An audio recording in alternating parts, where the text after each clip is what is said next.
My name's Dean. Let's talk crypto. This is where you subscribe for daily Bitcoin updates and technical analysis. We track the price of Bitcoin as a proxy for the cryptocurrency markets at large. Today is November 25th, 2021. Happy Thanksgiving to one and to all. And Bitcoin is looking like it's reaching the top of our channel finally. We are completing our fourth wave complex correction, finally, after approximately 6 days and precisely 6 days and 12 hours. Okay, so we said 5 to 8 days on the 18th, I believe, and we're our sort of prognostication on the time that this would take, and that was based off of how long the second wave simple correction took, right, is going to be accurate. Because mind you, that pivot, once we reach the top at 60K, the pivot of the price action going from the top of the range, pivoting and turning around in a ABC flat correction and starting the leg down into our fifth wave, into our fifth Elliott wave, that may take about 16 hours. Why? Just looking at what it did in the W wave, okay? So right here, we're on the 4-hourly chart, and you see this. I'm just going to remove this really quickly. You see this pivot here, this ABC correction. So once we started from the bottom of the third wave, we moved to the top of the fourth wave, okay, with this W wave. The pivot into X itself took approximately 16 hours, about 16 to 20 hours, yeah? So you can expect, tack on an extra day just, for the price to turn around. It sounds crazy, but, that's that's how things move in this space. So the 6 to 8 days or 5 to 8 days, whatever I said, was quite accurate. And again, that time prediction was based off of what we had done in the second wave. So this is just another example of how well Elliott wave patterns can not only I don't like to use the word predict, but can sort of project price action, as well as the time price action takes once you're dealing with simple and complex corrections, okay? So now, once we get to the top, and the top, again, is about 60K, okay? And we have to, by definition, or according to the principles of complex corrections, WXY corrections, assuming this is simply a WXY correction and we're finished after we get to the top of the range, which I believe that would be the case. Once we get to the top, we're going to have to exceed 60,080 or whatever the top was in W, right? If W's top was 60,080, then we have to go to at least 60,081.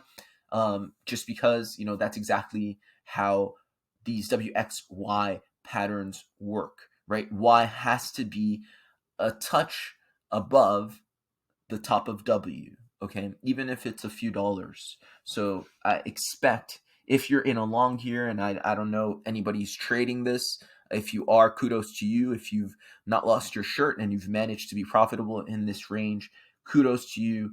Let us know how you did it. For me, this is a no trade zone, barring a few exceptions, and I'm going to get into that in just a moment. But if you're long here and you know that Bitcoin's going up, then know that the take profit would most likely be above wherever the top was in W. Okay, now, speaking of trading, it's one thing to know what price action is going to do. Trading's another animal altogether. Why is trading so difficult? Because trading, especially intraday trading, okay, I'm not talking about swing or position trading. Intraday trading, you need to not only know where the price is going to go, you need to know how it's going to go there, okay?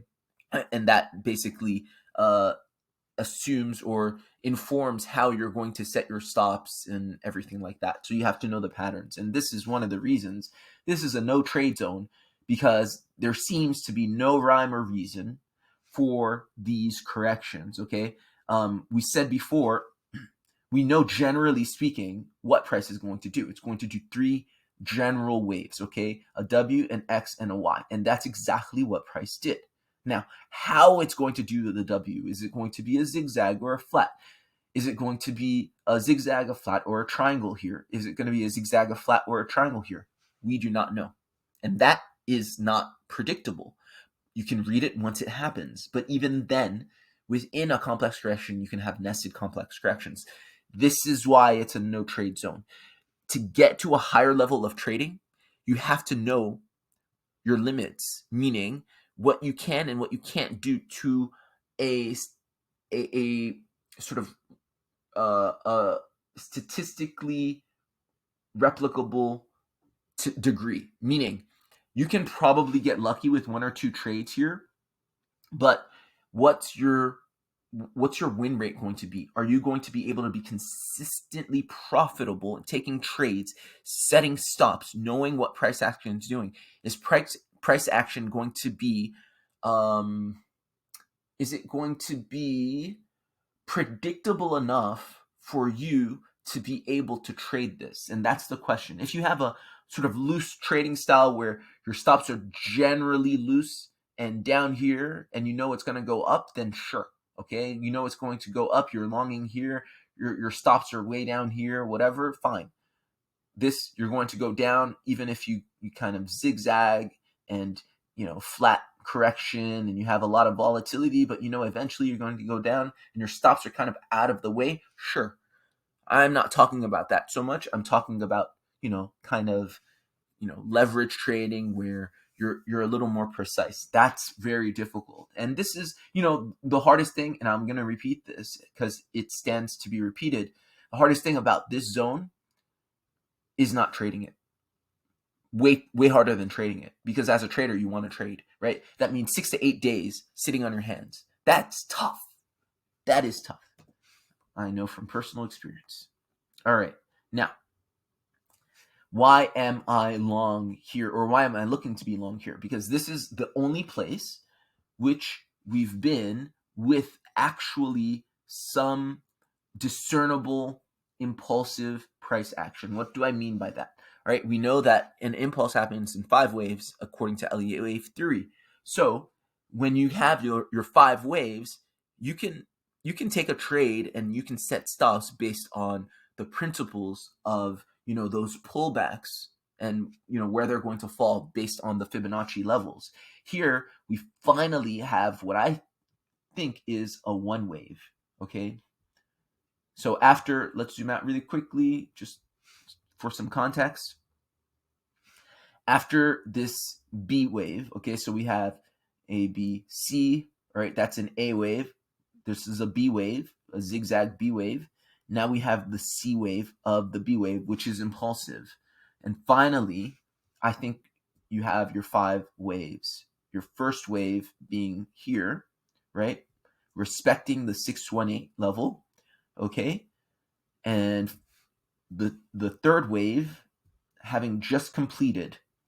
So if you take this first wave and project it, pull back of the 2, you just hit the 1618. So that's 1, 2, 3. That's characteristic of a third wave. Okay, and now you're basically doing a 4th wave correction, and we know the 4th wave correction is going to fall between the 236 and the 382, and it looks like it's going to be a complex 4th wave correction because this looks like a very simple correction. Okay, so if we take the 3rd wave from the bottom to the top, expect it would be a good idea to get in around here. Okay, around on this chart 58,332.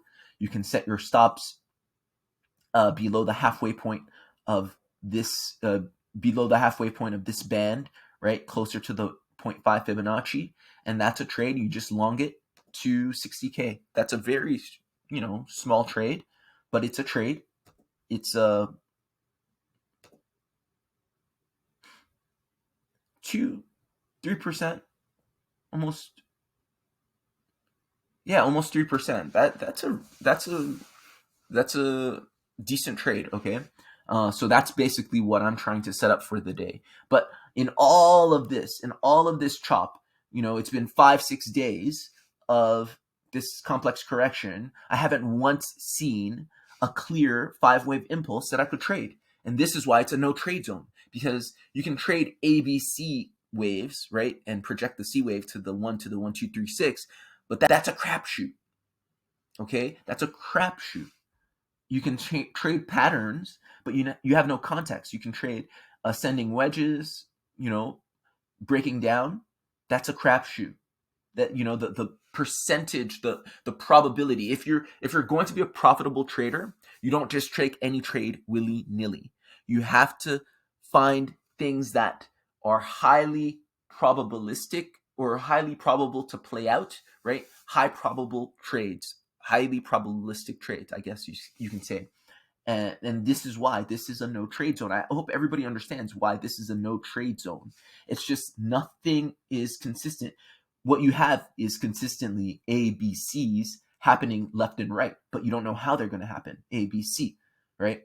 And then a larger ABC, and then a larger ABC, and then an ABC, and then an ABC, ABC, right there, ABC flat, right? And then here you have A, B, C, but this C is not going to end at the 1, 2. Well, yeah, it did. A, B, C. I think this is ended at the 1 or 1, 2, 3, 6. You can just see that really quickly.